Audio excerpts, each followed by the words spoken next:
So, this year is getting off to a great start. I left my tripod in my parents' car, and my camera is sitting on a table and 7 different books and boxes. So cool. What is actually cool about my setup is that I got a tascam recorder. So happy new year. I realized something.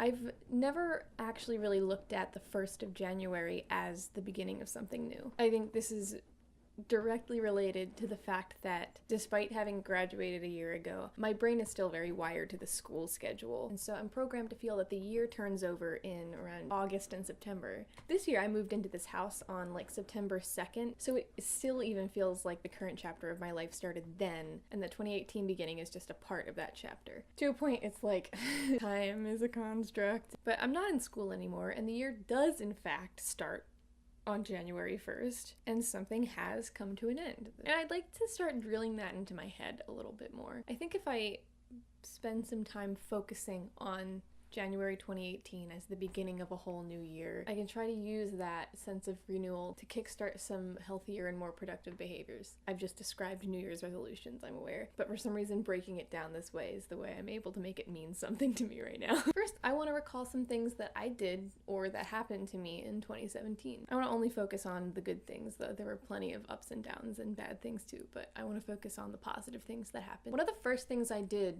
at the beginning of 2017 was I got my driver's license. After years and years of putting it off and being terrified of failing and just of driving in general, I finally did it.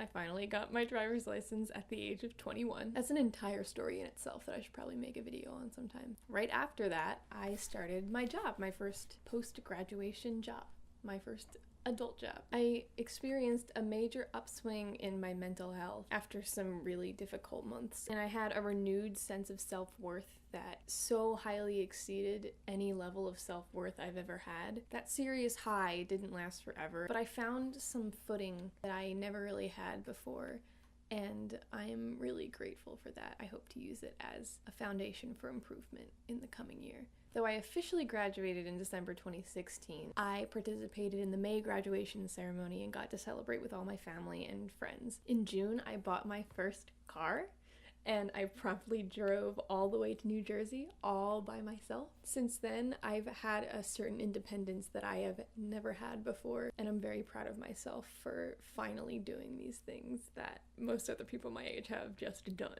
This fall, I actually finished a fully revised short story, and I submitted it to an anthology. Though I was rejected from the anthology, I got some feedback from the editor on how to improve, and I am extremely grateful for that because he could have said nothing. I made a video every day in the month of November. I traveled to new places that I'd never been before.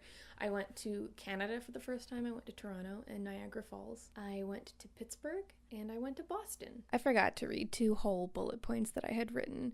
First, I moved out of my college apartment in Harrisonburg and was able to close the door on an era of my life that I was really ready to move on and grow from. And then I moved to Charlottesville and started to grow the friendships with the people that I knew who lived here. Now, I don't have much planned as far as the coming months go yet, but here are a few things that I'm excited for that I know are going to happen in 2018. My birthday is this month, 24th of January. I'll be turning 23. My friend Sarah and I have devised an all-out serious amazing race for all of our friends in Charlottesville. I'm seeing the revival of chess, and I am stoked. I'm aware that chess is not very highly regarded, but it has a special place in my heart, and I can't explain how excited I am to see these people in the cast. I'm applying to a grad program for creative writing. I don't have high hopes that I'm going to get into this program, but I gotta take the chance and apply. I hope to soon be starting a new podcast project with my friend Justin. We've been out of the podcast game for about a year now, and I'm ready to get back into it. Now I want to declare some goals, but they're more like good habits that I want to start now and hope to carry through the rest of the year and like the rest of my life, though they may transform and change. They're very modest goals so that they're actually like very attainable to begin with. I guess the real goal is to push myself to surpass these goals, but I want to give myself some very doable baselines. I want to make 1 video each week. I want to read 1 book each month. I want to try to write at least 500 words each week, and I want to put $50 to $100 from each paycheck into savings. I want to start there.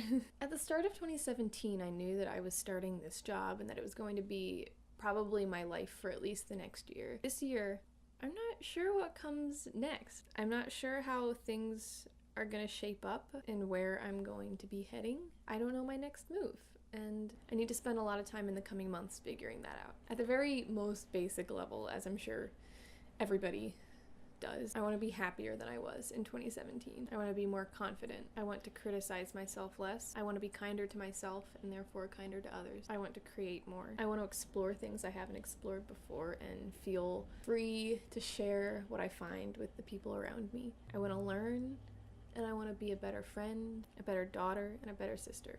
All that's really changed so far is the year on the calendar. The rest is up to me. 2018, I'm gonna do my best.